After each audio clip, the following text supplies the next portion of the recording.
நல்ல மனசாட்சி உள்ளவர் அத்தனை பேரும் யோசனை. அவன் தப்பு பேசிட்டவங்க எதுக்கு பாஸ்டர் கம்மன் இருந்தார்? ஏன்னா அந்த கோபத்துல உங்களோட இல்லைன்னு சொல்ல முடியாது. அப்ப பாருங்க, அவனுக்கு ஃபர்ஸ்ட் அவனுக்கு மன்னிச்சிருக்கேன் கண்டிஷன்.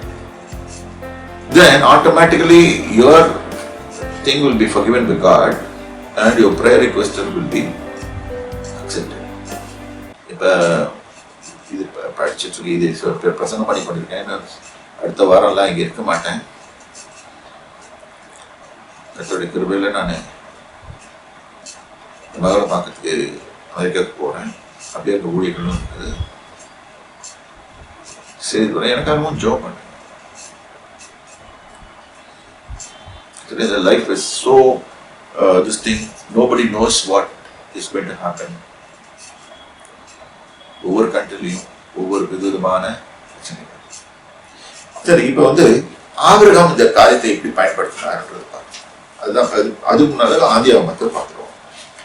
ஆதியாகமம் இது நான் எத்தனையோ முறை திருப்பி எடுப்பேன். ஆனா உங்களுக்கு புரியுதா புரியலையான்னு எனக்கு தெரியல. புரிஞ்சுதான் நீங்க சக்சஸ்ஃபுல்லா இருப்பீங்க. ஆனா அதனால புரியலதான் நான் எடுத்துக்கிறேன். உங்களுக்கு புரியலன்னா அது திருப்பி எக்ஸ்பிளைன் பண்றதுக்கு எனக்கு ரைட்ஸ் இருக்கு. ஆதியாகமம் 8ஆம் அதிகாரம் 22வது வசனம். எப்பவுமே பூமியில உள்ள நாட்கள்ல தான் ஓடிட்டு இருக்கோம். பூமி உள்ள நாளளவும், ஏன்னா இங்க சொல்லிட்டாரு, அவர் தான் செய்து முடிப்பாரு. இது அவர் மாறவே மாட்டாரு. இப்படிதான் நடக்கும். பூமி உள்ள நாளளவும் விதைப்புமா இருக்கும். எல்லாம் ஆப்போசிட். இப்ப கிங்டம் ஆஃப் காட்னு சொன்னா there is evil kingdom, opposite kingdoms. அதுமாதிரி விதைப்பு அறுப்பு ஆப்போசிட். சீதளமும் உஷ்ணமும், கோல்ட் அண்ட் ஹாட். கோடை காலமும் மாரி காலம். வெயில் நாட்கள் இப்ப எல்லாம் ரொம்ப வெயில் இருக்குது. நம்ம ஊர்ல 104, 105 ஓடிட்டு இருக்குது.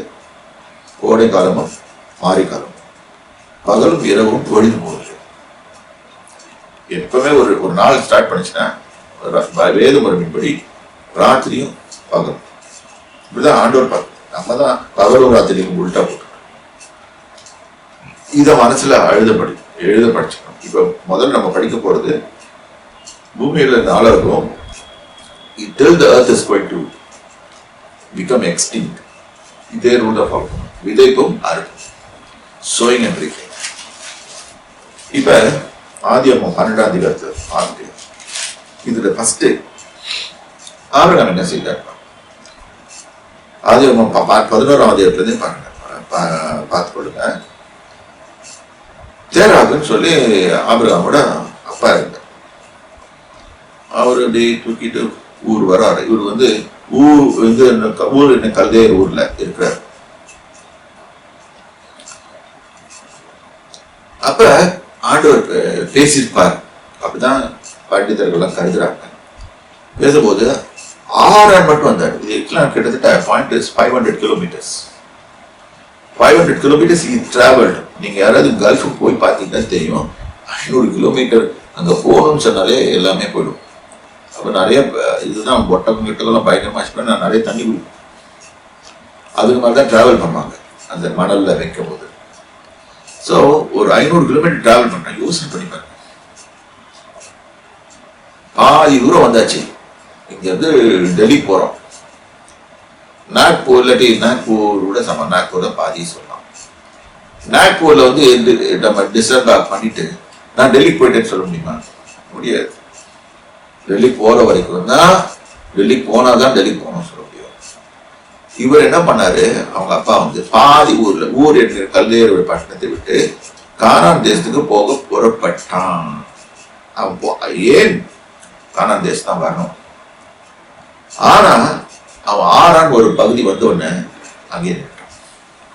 மேபி சர்க்கம்ஸ்டான்சஸ், சூழ்நிலைகள் காரணம். இல்லாட்டி நம்ம ஒரு ரீசன் சொல்ல முடியாது. மருமகளாகிய சாரா பிள்ளை பிறப்பான், அந்த ரீசன் சொல்ல முடியாது. நம்ம அந்த அம்மாவுக்கு பிள்ளையே கிடையாது. லோத்து இருக்கிறான், அதெல்லாம் விளக்கமா போடல வேதத்துல. ஆனா ஏதோ ரீசன்னால அந்த 500 கிலோமீட்டர் கிராஸ் பண்ணி வர முடியாது. யாருக்கு? ஆபிரகாமோட அப்பாவுக்கு. அப்பாவோட இத கண்டிப்பா பயணப்படுகிறார். 12ஆம் அதிகாரம் 1வது வசனம். கர்த்தர் ஆபிரகாமை நோக்கி, ஆபிராம் நோக்கி, நீ உன் தேசத்தையும் உன் இனத்தையும் உன் தகப்பனுடைய வீட்டையும் விட்டு நான் உனக்கு காண்பிக்கும் தேசம். 4 கண்டிஷன் சொல்கிறேன். Before I bless you, Abraham follow these 4 conditions. இது பின்னால ஒரு நாள் அந்த கண்டிஷனை விளக்கும், இப்ப நேரம் இல்லை. அப்ப இந்த 4 கண்டிஷன் நீ ஃபாலோ பண்ணினா 7 ஆசீர்வாதங்கள் கொடுக்குறேன். நான் உன்னை பெரிய ஜாதியாக்கி. இன்னைக்கு எல்லாருக்கும் பெரிய ஜாதி ஆகும். கிறிஸ்தவத்திலேயே நிறைய பேசுறாங்க. எந்த பாஸ்டர் BMW வச்சிருக்காரோ, எந்த பாஸ்டர் இவ வச்சுக்கா அவரும் பெரிய பாஸ்டர் இல்ல, அப்படி இல்லை கிடையாது. நான் ஓப்பனா சொல்றேன், ஒரு குக் கிராமத்துல ஒருத்தன் ஒரு புருஷை போட்டுக்கிட்டு அவன் புருஷில வாழணும்னு சொல்ல, அந்த இடத்துல அவ்வளவுதான் அந்த இடத்துல இருக்கும். அந்த இடத்துலயும் செய்ய ஊழியக்காரன் தான். அவனையும் கர்த்தர் ஒரே மதம் பார்ப்பாரு. பெரிய ஜாதியாக்கு இது ஒரு பெரிய, உன்னை ஆசீர்வதித்து. யோசனை படி பாருங்க, ஒரு பாட்டு பாடுவீங்க, கால் மதிக்கும் தேசம் எல்லாம் கர்த்தர். தப்பு. கால் மதிக்கும் தேசம் உனக்கு தான் சொந்தம். கர்த்தருடையதான் வானத்தையும் பூமியும். இப்ப நம்ம திருப்பி அது கர்த்தருக்கு எப்படி சொந்தமா இருக்கும்? நீ உனக்கு ஓனர்ஷிப் இருந்ததான் நீ இன்னும் அடுத்த விட்டதை லேண்ட் வாங்க முடியும். இவ்வளோ அறிவிமையில நம்ம பாடுறோம் பாருங்க. அப்ப உன் இனத்தையும் பாட்டு உன்னை பெரிய ஜாதியாக்கி நான் என்கிட்ட நல்லா இருக்கணும், பெரிய ஆளா இருக்கும். நம்ம கிறிஸ்தவர்களே இப்படிதான் பேசுறாங்க. ஆனா அதனால அது பெரிய எவ்வளவு நம்ம இயேசுவை வச்சிருக்கோமா இருதயத்துக்குள்ள, அவ்வளவு பெரிய ஜாதியாக்கி உன்னை ஆசீர்வதித்து, ஐ வில் bless you, உன் பேரை பெருமைப்படுத்துவேன், I will make your name great. நீ ஆசீர்வாதமா இருப்ப. அப்படின்னா என்ன தெரியுமா, நம்ம ஒரு இடத்துக்கு போனோம்னா நம்மளால அந்த இடம் ஆசீர்வதிக்கப்படும். இப்ப ஜோசப் மேல ஆசீர்வாதம் இருந்துச்சு. அதன் விளைவு என்னன்னா, ஜோசப் எகிப்துக்கு போனோன்னு எகிப்தா கர்த்தர் ஆசீர்வாதம். ஆசீர்வாதம் எல்லாம் கத்துட்டுன்னு வருது, வேற யாருக்குன்னு வராது, லாட்டரி சீட்ல வராது, கத்துட்டு தான் வருது. இப்ப ஒவ்வொரு காரியமா கர்த்தரோட மூவ் பண்ணிட்டு வரும்போது நம்மளுக்கு கர்த்தர் நம்மளோட இருப்பார். நம்ம செய்யற தொழில் எல்லாம் வர்த்திக்கப்படுவார், ஆசீர்வதிப்பார், பெருக்கம் காண்பார். உன்னை அடுத்தது உன்னை ஆசீர்வதிக்கிறவர்களே ஆசீர்வதிப்பேன். யாராவது உன்னை ஆசீர்வதிச்சா நான் அவங்களை ஆசீர்வதிப்பேன். This is the blessing Israelites have. Jews are having. அவங்களை ஆசீர்வதிக்கும் போது கர்த்தர் இது யார் அவங்களுக்கு கொண்டே இல்லை, நம்மளுக்கு இருக்கு. கவர்னன்ட் யார்கிட்ட கர்த்தர் உடன்படிக்கை பண்றாரோ அவங்ககிட்ட எல்லாம் இருக்கு. இதை புரிஞ்சுக்கணும். நம்ம இது இந்த ஒரு ஆசீர்வாதம் தான் கண்டிஷன். நீ ஆசீர்வதிச்சுன்னா அதாவது நம்மள யாராவது ஆசீர்வாதம் பண்ணா அவர்களுக்கு ஆசீர்வாதம் தான் இந்த வசனத்தின் அர்த்தம். உன்னை சபிக்கிறவங்க எல்லாம் சபிப்பேன். அடுத்தது இருக்குது நெக்ஸ்ட் ஆப்போசிட். உன்னை யாரும் திட்டினா அவனை நான் சபிப்பேன் அப்படின்றாரு. பூமியில் உள்ள வம்சங்கள் எல்லாம் உனக்குள்ள ஆசீர்வதிக்கணும். இது நம்ம எல்லாருக்கும்.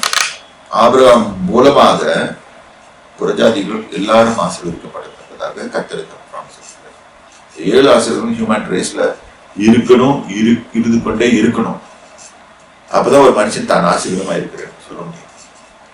இல்லை நான் ஆசீர்வாதமா இருக்கிறேன். ஆசீர்வாதம் இப்ப ட்ரெண்ட் சர்ச்ல எல்லாம் ட்ரெண்ட் என்ன போயிடுதுன்னா, உங்களுக்கு மெசேஜ் எல்லாம் ஆசீர்வாதமா இருக்கும்னு சொல்லி நினைக்கிறேன் அப்படின்னு சொல்லிட்டு பாஸ்டர் சொல்லுவாரு. சொல்லும் போதே சந்தேகத்துன்னு சொல்லுவாரு. சொல்லும் போதே நீங்க எல்லாம் ஆம்னு சொல்வீங்க. ஆனா உண்மையாவே ஆசீர்வாத அர்த்தம் தெரியாது. அப்ப நீங்க ஆசீர்வதிக்கப்படணும். அப்ப ஆசீர்வாதம்னா என்ன? blessings that will make me great. பெரிய ஜாதியா உன்னை ஆசீர்வதித்து உன் பெயரை பெருமைப்படுத்துவேன், நீ ஆசீர்வாதமாக இருப்பாய். whatever you do it will prosper, whatever you touch it will prosper. உனக்கு வேணும்னா அது நடக்கும். favor, God's abundant favor will be on. உன்னை ஆசீர்வாதமா வைப்பார். எத்தனை பேருக்கு இந்த மாதிரி ஆசீர்வாதம்? தேவஜனமே, இது கேட்டுக்கொண்டிருக்கிற எல்லாருக்கும் தேவனாகி கர்த்தர் உங்களுக்காக பூமியில வந்து